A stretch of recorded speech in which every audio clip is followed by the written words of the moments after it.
Mga kapuso, tapos na tayo sa Abogado de Campanilla, sa Senate President. Ngayon naman, ang i-introduce ko sa inyo si Dr. Juan Ponce Enrile. Kasi meron siya mga recommendations, medication. Okay, Dr. Ponce Enrile, anong sinasabi niyo? Ano ang iniinom ninyo gabi-gabi bago kayo matulog? Umaga, tanghali, at gabi umiinom ako ng guayabano, boiled guayabano leaves. Pagkukulaan mo yung nun, parang tea yun, inumin mo. Morning, noon, and night? Amber ang color. Ano ang nagagawa nun para sa inyo? I feel good about it. Okay, guayabano leaves, boiled, morning, noon, and night. Paggabi, 89 years old, you better believe it. paggabi umiinom ako ng malunggay juice. Paano nyo ginagawa yung malunggay Meron juice? akong juicer. How much leaves? 1 cupful. And then you You get 2 spoonful. and then drink it. Yung malunggay, ibinaba pali yung sugar level ko. Wala akong problema sa sugar, Diabetes. ano. Oo. Pero nahalata ko na yung aking sugar bumaba. Itong inyong example, yung driver nyo. Ito. Pakita nyo nga, mga kapuso. Oh. Ginamit niya sa... Pakita mo yung ulo mo, iho. Yun noon. Tiga, meron na siya sinusuklay. Oo, muna. Pero noon talaga bang Talagang liso yan. wala? Wala. Ano ang Bakit kwan mo? naman ako magsisinungaling? Hindi ba? Sino nga? Ang advisor niya, Liso yan. ang advisor ni Dr. Juan Ponce Enrile, hindi ibang doktor, ang advisor niya si Bing, yung kanyang loyal and trusted maid. Ayan, okay. Na ilang buwan na yan, Emang Egay? 1 month at meron nagtutubo. Kailangan mapakita ko kay Christian yan. Yung asawa ko medyo may problema na rin. Lahat yung mga security ko gumagamit na ngayon ng malunggay. Ipinapahid mo lang sa scalp. Tapos, Ang ginagawa nila, itutulog nila, maglagay ka ng shower cap. ay ang ginagawa mo. Hey, I'm not going to argue with that, ha? Okay. Tama na yung pagka-doktor nyo. Ngayon, meron tayong... Kayo, ang ganda-ganda ng asawa nyo. Oh, Si Christina. Paano nyo naligawan careful, siya? careful. Paano nyo naligawan siya? Ha? I mean, you know, what, Talagang, kaya God and Gus, it is, ikinuhit ng tadhana yun. what all of a sudden made you so attractive to I her? don't know. You ask her. Pero hindi you did not say, I'm going to get this girl. No. Tell the truth. I just smiled, tried to be nice to her. Pero how did you propose to her? You want to marry me? Ganun ba yun? Just like that? Abogado de Campanilla, you want to marry me?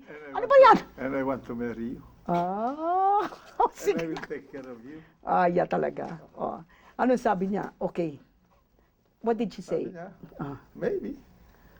Ganun lang yon? Remember When did you kiss her first?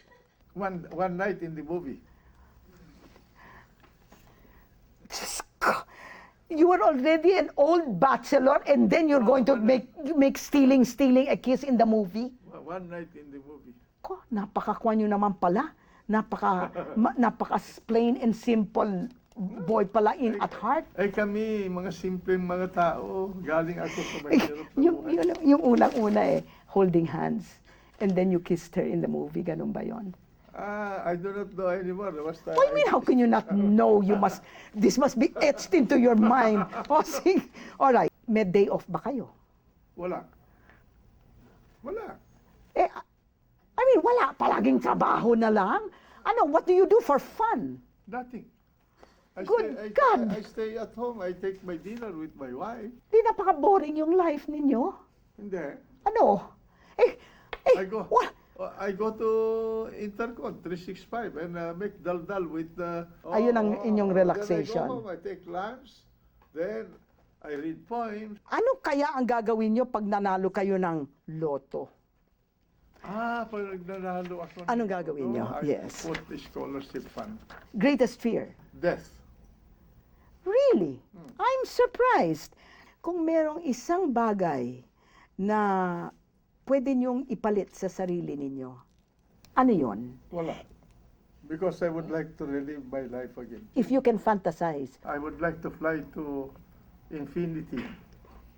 Suppose you have the capacity to shoot myself upwards. Yeah. I would like to do that all the way where I would reach the end of time.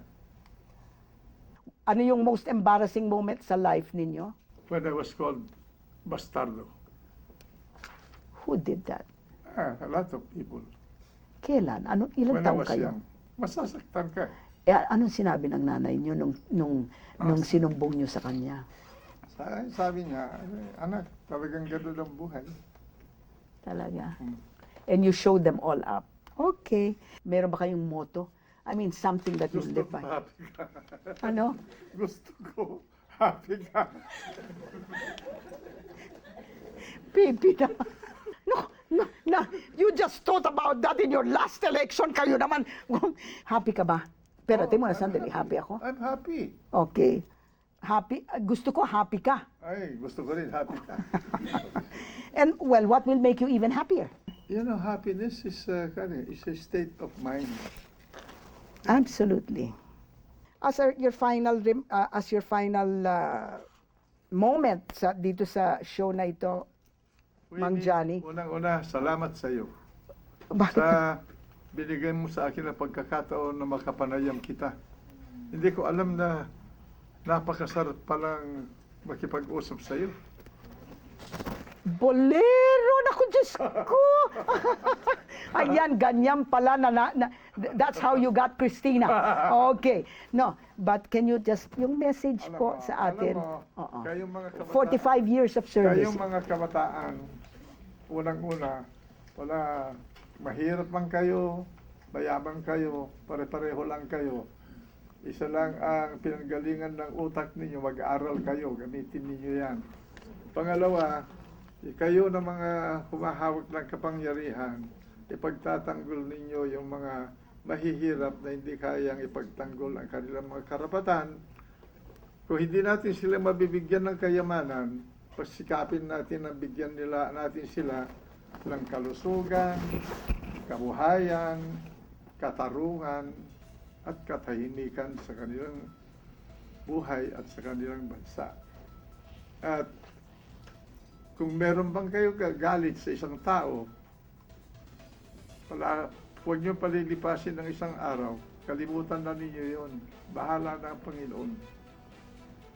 Sapagkat kung iniisip mo palagi na ipaghihiganti yung pananakit sa iyo, ay mauubos yung panahon mo, malalason yung konsensya mo, mamamatay ka sa hindi maluwat na panahon. That's a beautiful message. Pero gusto ko lang malaman, Manong Johnny, ito ba is this something you learned through life? Ganito ba kayo nung nag-uumpisa kayo? O ngayon lang kayo natuto na ayan pala ang the best? Kaya gusto ko yung mga kabataan basahin nila itong aklat na ginawa ko para makita nila paano ako lumakbay. How you overcame. Yes, lumakbay absolutely. sa buhay. Ayan. Pero miski hindi nyo babasahin, mag-a-analyze po tayo. Kaya huwag kayong aalis dyan.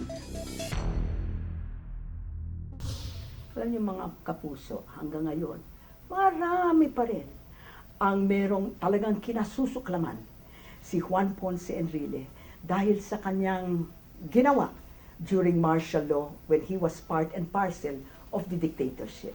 But let's also face it, kaya siya nagsulat ng kanyang libro para malaman rin ng madla kung ano yung kanyang side o kanyang perspective about the role. Of course, meron rin iba na hindi nalalaman kung ano ang role niya doon sa martial law years, pero sa ngayon, talagang napaka-popular si Senate President Juan Ponce Enrile kasi sa nakikita nilang ginagawa niya, lalong-lalo na during the impeachment trials. Hindi po ba? Pero alam nyo, ang pinag-uusapan natin, 45 years of public life, hindi siguro naman pwedeng palaging, grade excellent at saka grade failure. It's always going to be a mix of both. What is important is to find out ano ba ang ginawa niya para sa bayan on the whole, plus pa or minus. Kayo ang maghuhusga. I'm not going to say whether the one side is right or the other side is right. Kagaya ng sinabi niya, history will be the judge. Ang gusto ko lang ma-focus dito sa analysis is that, hindi ba, talagang mukhang he is the perfect example of yung gulong ng palad. Minsan sa ilalim, minsan sa ibabaw. Tingnan nyo, nung pinanganak siya, anak sa labas yan. Anak ng isang abogado de Campanilla at isang labandera. Hindi niya alam kung sino yung tatay niya until he was, 17 years old or something like that. Amazing, is it not? Narinig natin ang storya niya, kung paano siya, sinaksak ng mga kaklase niya, tapos siya pa ang na-expel. Kaya naging abogado siya, narinig niyo. Kasi naranasan niya ang pag-aapi at saka yung walang katarungan para sa kanya. And so he decided he would do it. Can you imagine that? That's how gulong ng palad works. You want to be an engineer, you end up being a lawyer, hindi ba? Tapos, martial law. Ayaw niya sabihin kung ano ang nasa libro niya. Pero, ang talagang narinig ko talaga is yung sa martial law, ang akala niya, ang buong akala niya, na yung martial law would end in 1973. Hindi niya akalain na yung balak pala ni President Marcos ay talagang, up to the end. That's why he said, ano ang greatest mistake ni Marcos? He wanted to stay so long. Tanong natin, hindi ba? Anong greatest mistake ni Marcos? Anong greatest mistake ni Cory, etc. Wala naman siyang, parang wala siyang kinikilingan. In other words, he has reached an age, mga kapuso, where all he wants to do is set the record straight. Maybe he wants to set the record straight a little bit in his favor. One does not know. But ang importante dyan is, here is a boy who was born poor, who did not know his father until he was 17 years old, who went, talagang nag-aral siya, nagsikap siya, he wanted an education, he got an education, and he made very well for himself. Ito pa, here is a man who decided, nakita natin, narinig natin yung kanang message, that he wanted to help the poor, yung inaapi, etc. Hindi ba magandang ambisyon yun? Pero, looking back on it, malalaman natin, we will come to our own conclusions. Kung di siya ay nagkasala siya o hindi, na angel siya o devil, na saint siya o sinner, is immaterial. The point is, again, born in poverty, rose to success, rose to power, rose to political power, holds power very lightly. Obviously he does not care, or he does not care that much about it. What is important is kanyang final message sa atin, kailangan natin talagang pakinggan, mag-aral,